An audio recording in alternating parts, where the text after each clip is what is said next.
Hello and welcome back to the series. This video is all about testing in robotic software engineering and also ROS. In this case, ROS2. If you're half-assing this video because you think developing features is cool and you don't want to spend time testing, please don't. Don't half-ass it. Please, just. Now this video is divided into three sections. What is testing? Why do we need testing? And how do we do it in ROS2? The first two parts is me talking in a video, and the last part is us developing tests based on what we've done previously in this series in ROS2. Okay, so the first part, what exactly is testing? And in this case, it's all about software testing. Testing is literally you testing your feature code against a set of test codes in software. For instance, let's say you have a robot which is supposed to pick up a ball and put it in a bin. So it'll go to the ball, pick it up, put it in a bin, and the process repeats. You'll have this entire software stack for it in ROS, let's say. So in this case, what you want to do is test each logical chunk in your code and then also test how data is flowing from one chunk to the other, which also means that in addition to you looking at different logical pieces of code in isolation and testing them, you're also testing the entire system in software. Which brings me to my next point. There are three different kinds of tests: unit tests, integration tests, and end-to-end tests. Unit tests is all about testing individual logical components in your code. Integration test is about you testing multiple things put together. So multiple modules or nodes are up, and then you test how data is flowing between them and is everything still working fine. And then end-to-end test is everything in your system running as if everything is live, and then you test the system. Now, we'll only talk about the first two because at least I've spent most of my time with unit tests and integration tests in robotics. This lends itself to two things. One, you have to write proper tests, but second, you also have to write code which is testable, and that is super important. So when you're writing tests, it also means that you think about it when you're building a feature. So writing tests and writing testable code are two pieces of this puzzle. Okay, so this was about a super brief introduction about testing in software. Now let's talk about why we need testing. You might think that you don't need tests because your features are working fine at this point in time, and maybe you think you're a kick-ass developer. I mean, I'm not arguing with that, maybe you are. But I have three questions for you. One, is your software system really running fine? I mean, have you come across all the corner cases when you were running your feature or your system? Maybe or maybe not. Second, maybe right now it's running fine and you've done a great job, but you're still gonna develop based on what you have right now, right? So are you sure that it will always run fine and what you've done today will not be broken based on what you're developing tomorrow? Can you guarantee that? Third, let's say you're a rockstar developer and you don't make mistakes, so you are a pseudo god of sorts. You're gonna collaborate with other people in a team. How do you make sure that everyone is perfect as a software developer all the time? That's not practical, right? Someone might actually at some point add something which builds a feature but breaks your previous feature, or it's not tested against all corner cases. So these three questions have one answer: build tests. You want to write tests so that you can write your features properly right now. You can make sure that even in the future your development is done properly. You don't want your current development to break anything in the past. And then you also need to make sure that your current feature or current sub feature is also against all the corner cases. So you know that your feature is actually done properly. And then in a team, other people will work on your code. So they also have to be sure that everything is fine right now.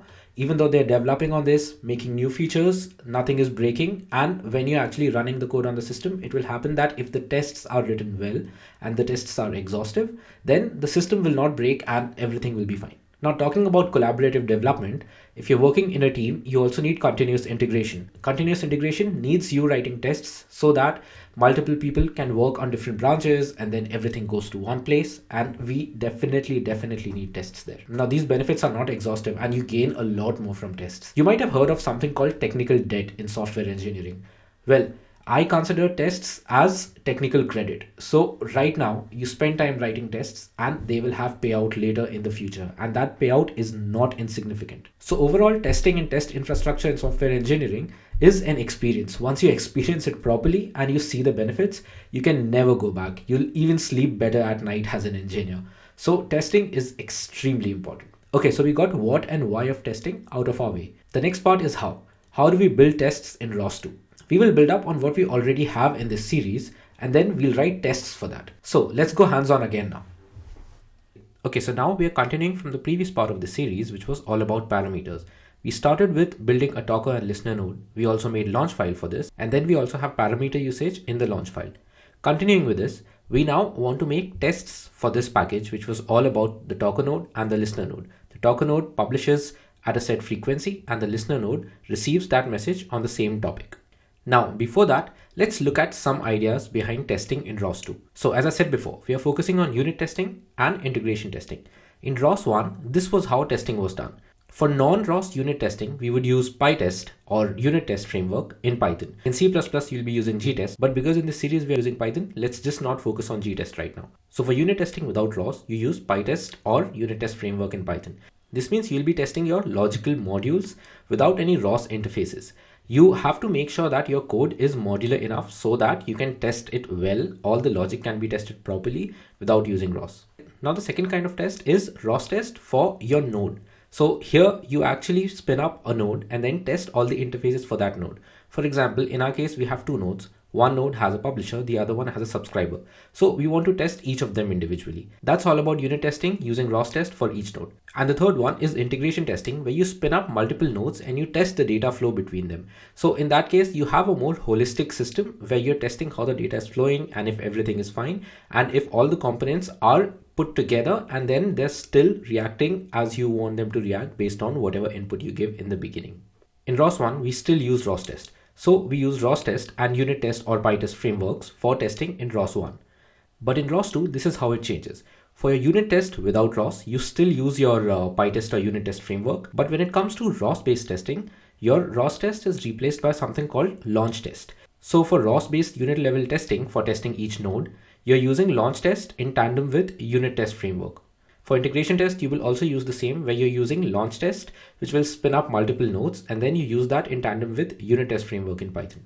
Additionally, to run all the tests together, including unit tests and integration tests, you in ROS1 would use catkin make run tests, but in ROS2, callcon is what you use. So you will just use callcon test.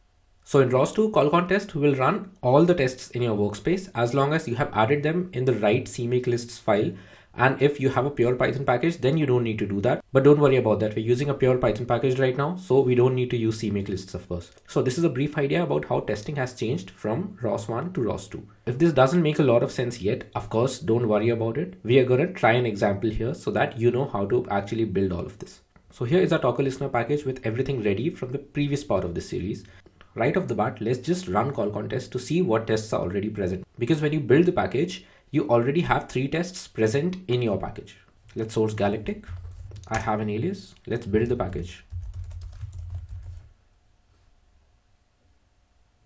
Let's source. Now let's run callcon test. So if you see something failed, you see this failure because you already have some tests. These are the tests I was talking about. These are not really feature or functional tests. These tests, test copyright, test flake8, test pep257, are basically for copywriting and then for linting and formatting. We are not going to use them, so I'll delete these tests. But bear in mind that these things are important. You have linting, you have formatting. This is super important for a good project. I by default use a linter and a formatter in my VS Code, so I don't need to consider this right now. But anyway, this is not the point of this video, so I'll delete these 3 tests. Okay, so let's run callcon test again. There is no failure now. That is also because we don't have any test at all now. In this video, we won't have any actual non-ROS unit test because we don't have logic in our code yet. All we have is an interface between a talker and a listener. So let's forget about unit test without ROS. Let's just make a test where you're making a talker and a listener node talk to each other and test if everything is actually fine there. Let's make a ROS-based test where we launch our talker node and our listener node, and then we see if they are publishing and subscribing properly. To do that, let's make a new file in our test directory called test_talker_listener. Let's import what we need. We need a couple of standard imports. One is OS because we'll use it for path. One is sys because we'll find executable for Python using this. Time because we'll just use time in a trivial way. You have unit test because you need your unit test framework for your launch test to work. And UUID is just trivial. We'll just use it at one place. Now, a bunch of these imports are for launch. Because you are moving from ROS test to launch test actually needs you to generate a launch description on the basis of which it will launch nodes for you to actually test. So we will actually have to launch talker node and listener node separately using these launch imports. You have RTLPy, which we use everywhere, and then you are importing std messages because you will use that message. Now we need to do two things in this test. One is you need to get a launch description, which will be used by launch test framework to launch your talker node and your listener node, so your original features. And then the second thing is you need to write tests using a unit test framework, which will be picked up by launch testing or call test. So the first part is launch feature node, and the second part is test nodes. Let's start with launching a feature node. To launch feature nodes, you do something similar to what you do in your launch files. In your launch file, you make something called generate launch description. But in case of testing, you have to make something called generate test description, which will be picked up by either your launch testing framework or your call test. So you make generate test description, and next you get the file path of this file, and which will be used to actually find your talker node and your listener node later. Now you want to launch your talker node in test mode, so to speak. Now this is how you actually launch your node, in this case a talker node. You see that you're still using launch_ros.actions.node, which is something you also use in your launch file. But if you observe carefully, this is slightly different from your launch file. Here you need to use your executable, which is sys.executable, which is the interpreter of your Python. The next one is arguments, where you give the path of the file which actually has your node, in this case talker node. So we're using file path, which is the current path. Then we go back by one, and then we go to talker node directory and talker node.py. So effectively in your arguments right now, you're giving the path of your talker node. The next one is additional environment, where you have to set Python buffer to 1. This ensures that Python output, that is std out and std error streams, are sent straight to the terminal without being first buffered, and so that you can see the output of your application in real time. The next one is parameters. If you remember in the previous video, we added parameters and then we were sending topic as a parameter. And here in this case, it's talker_chatter again. So this is what we need to launch our talker node in test mode. Let's also do the same for your listener node. So you did the same for your listener node and everything is the same. Now we still haven't completed this because we haven't made the launch description. So this is how you make your launch description. This is your launch description which you will return. This launch description says launch the talker node, launch the listener node, and the third one, which is launch_testing.actions.ready to test, says that you can start your test right away. You don't need to wait for anything. This kind of feature becomes important for complicated tests where you actually want to set up some infrastructure or something else needs to happen before these nodes are launched. In our case, nothing needs to happen before these nodes are launched, so we are okay with it. So that's why we say ready to test. And this part is where you set the names of these two processes or nodes. We'll use these names exactly as they are later in the test. So at this point, we're done with generating our test description, which will launch all the nodes under test. This will be picked up by either your launch testing framework or call test. For call test, you actually need to make a minor change in this, but we'll get into it later when we actually try to do it in this video.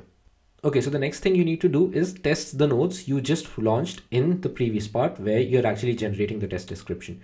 We'll do two things here. One, we'll test the interface of the talker node, which is a publisher. And then the second one is you'll test the interface of your listener node, which is a subscriber. And that is what we want to do right now with this test. So this is basically unit test based on ROS interfaces. We'll use unit test framework in Python and the name of the class is test talker listener link. So in this, we'll have two different tests. One, as I said, for testing the interface or the publisher of talker, and the second one to test the interface or the subscriber of listener. And if these two parts of the link are working fine, we would know that this link is actually working fine. We can of course have that integration test where both the nodes are up and we don't really probe in between, but test only the endpoint. But that's not the point of this video. You can always build up on this video to make integration tests. Also, if you don't know how unit test framework works in Python, or you don't know how this is actually set up, then please check out some other video which is about unit testing in Python. There are loads of videos on unit testing in Python, and I'll add the link to one of the videos in the description. It is a nice video and it explains a lot about how unit test framework is used in Python. The first method is a class method which sets up your class. So this will be run once for all the tests put together. So we have two tests here, right? But it will only be run once. The second one is teardown class, which will also be run once for this entire test run. Here with setup class and teardown class, what you're doing is you are setting up or initializing the context and destroying the context. Now, since you'll have two tests, one for listener and one for talker, you need to initialize a different node which will have the counterpart of that. So if you're testing a talker node, you'll have a counterpart node which will have the subscriber to test the talker node's interface. That's why we need a node here, and the node is called test talker listener link. And once that test is complete, you need to tear down. So your setup and teardown is used for every test. In this case, we'll have two tests, so this will be used twice. Now let's write a first test which will test if the talker is transmitting properly. So this method will be used to test if the Docker is transmitting properly. You of course need to have test underscore in the beginning for it to be picked up by your test frameworks. I assume you already know about this because you have gone through unit testing videos, or you already know about unit testing in Python. If you see, this has two arguments. One is Docker, the other is process output. Docker is the one you actually gave on line 48. That's why you need to use the same one. The second one is process output. Now here, the framework for testing automatically records all std out from the launched processes as well as exit codes from any processes that are launched. This is made available via process info or proc underscore info and proc underscore output objects. These two member fields are automatically added by your test framework so that the tests can access process output and exit codes. So when we actually want to check if the process output is fine, so if the Docker node is actually outputting the right things or publishing the right things, you will actually query process output. Now let's make a list where all the messages which will be published by the Docker are stored. Now, as I said before, to test the publisher in the Docker node, we need to set a corresponding subscription inside this node, which is for testing. So let's set our subscription. I think you know most of this already. Here, instead of a class, you are actually using your node separately. So that's why you're making a subscriber with self.node.create subscription.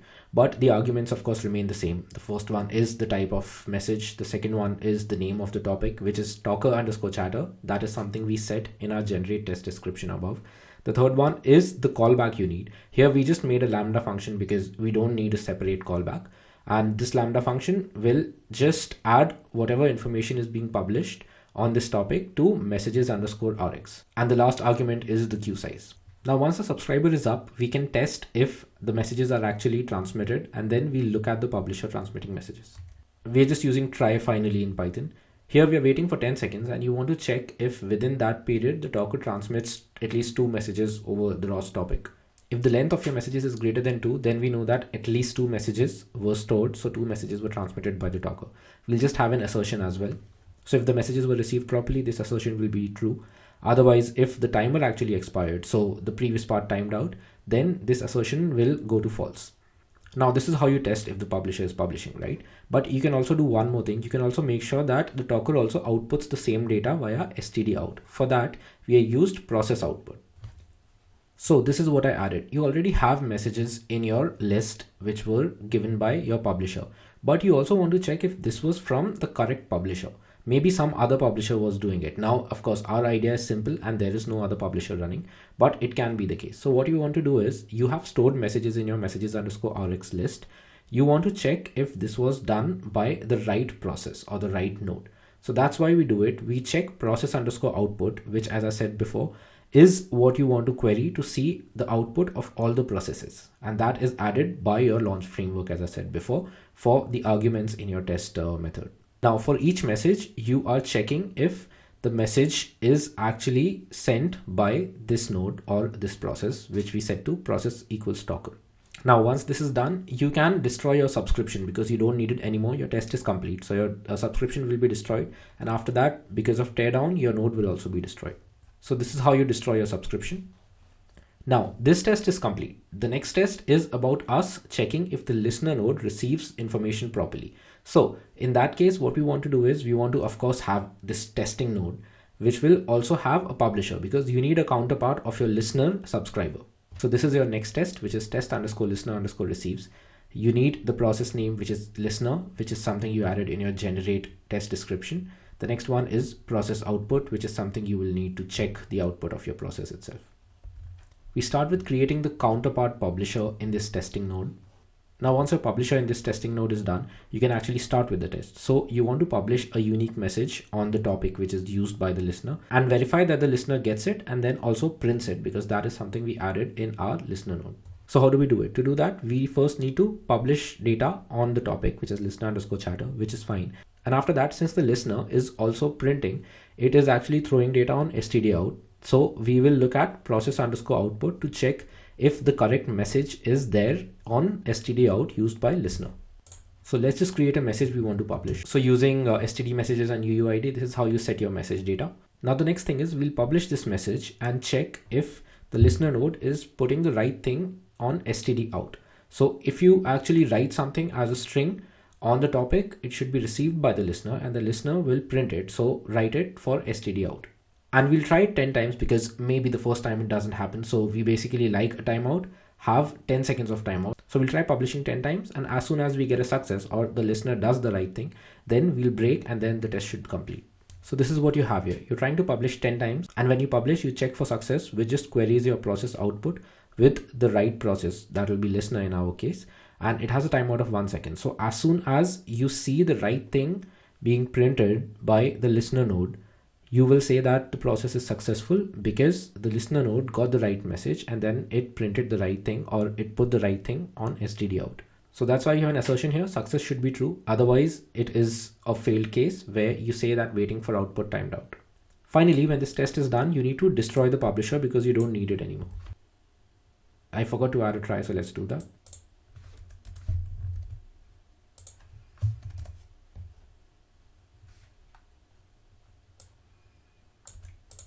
Now we have two tests, one test for talker testing the interface, which is the publisher, and then the second test for the listener testing the interface subscriber.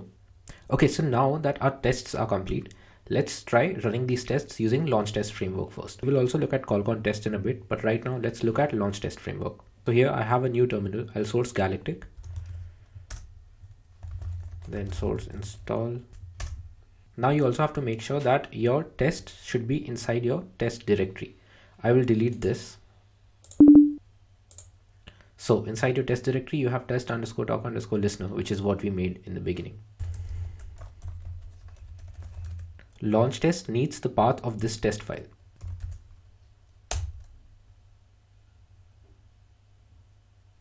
Okay, so let's see what happened in the test. We initially ran the test for the talker node, and that says okay, so that was tested fine. You had an error for test listener underscore receives. No matching process, exception. I have seen this error before randomly. Sometimes it happens that the process is not up yet. So in that case,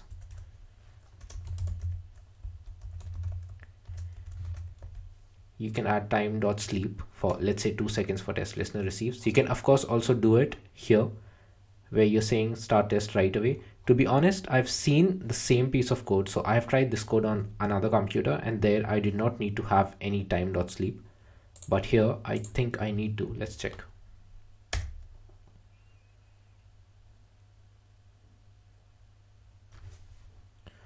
Okay, so see, ran 2 tests, everything is okay. So both the tests did pass. Now I think you don't need this sleep in your test listener receives test, because I don't know why it happened on one computer and didn't happen on the other one. Maybe this computer is under a lot of stress because of recording, and that's why it's slow. That should usually not happen, but let's see. Now you use launch test framework, but you can also use callcon test.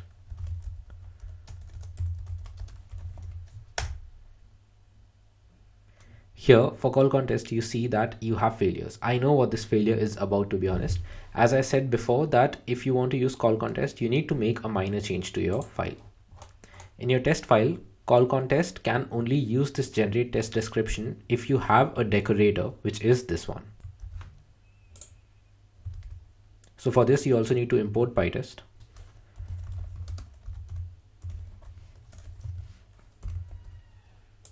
Now this should work with callcon test as well.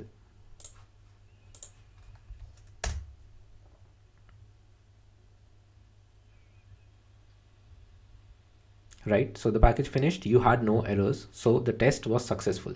Let's try adding an assertion for false and see the test failing. Let's add maybe towards the end of the first test. So it falls.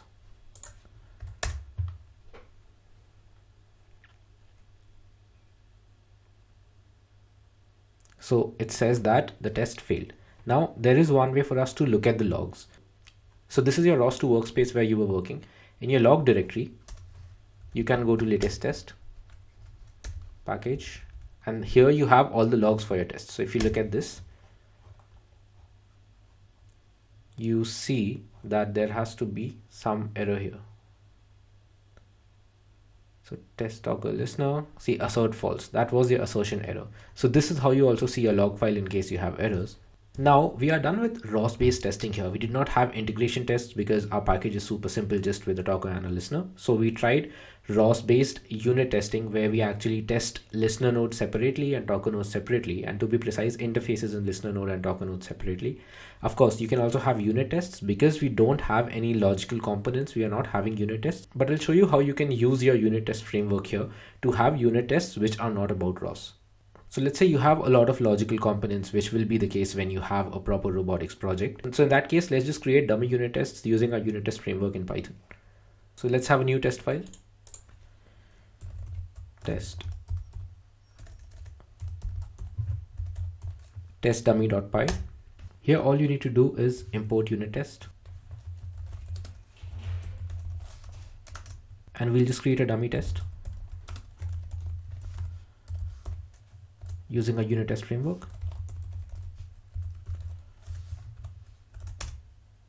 And let's have a dummy test method here.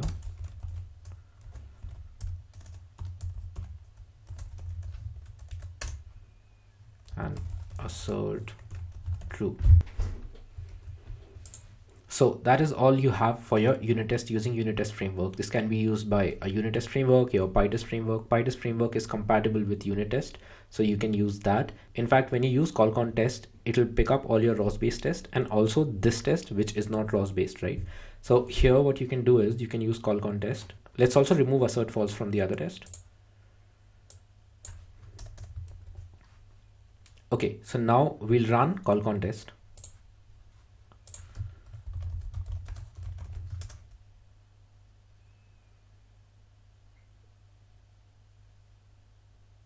So there is no error now, so all tests passed. If we set this to false,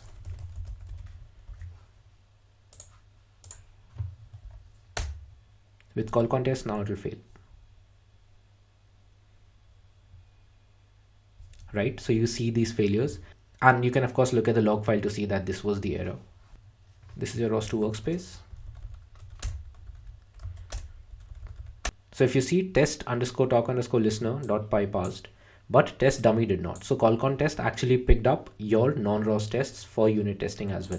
So this is how you set up your unit tests without ROS, and then unit tests for individual nodes. And of course, we have not looked at integration tests, but you can look at this structure to understand how to set up ROS based tests using launch testing, and then you can make up your own integration tests. So again, using test underscore dummy, we saw how unit testing without ROS can be done. So no ROS interfaces, just your logical components to be tested, which was this. And then here we tried unit testing for ROS nodes, and these were individual nodes. And on top of this, once you want to test the flow of your data, you can use this template to set up multiple nodes. So you can launch multiple node using generate test description, and then you can test how the flow of data is and if you're getting the right things based on the given input. And this is how your integration test can also be done. So this was all about testing in ROS2, where we were trying to understand how unit tests and integration tests can be set up. I hope this video was useful, and I will see you in the next video. Bye bye.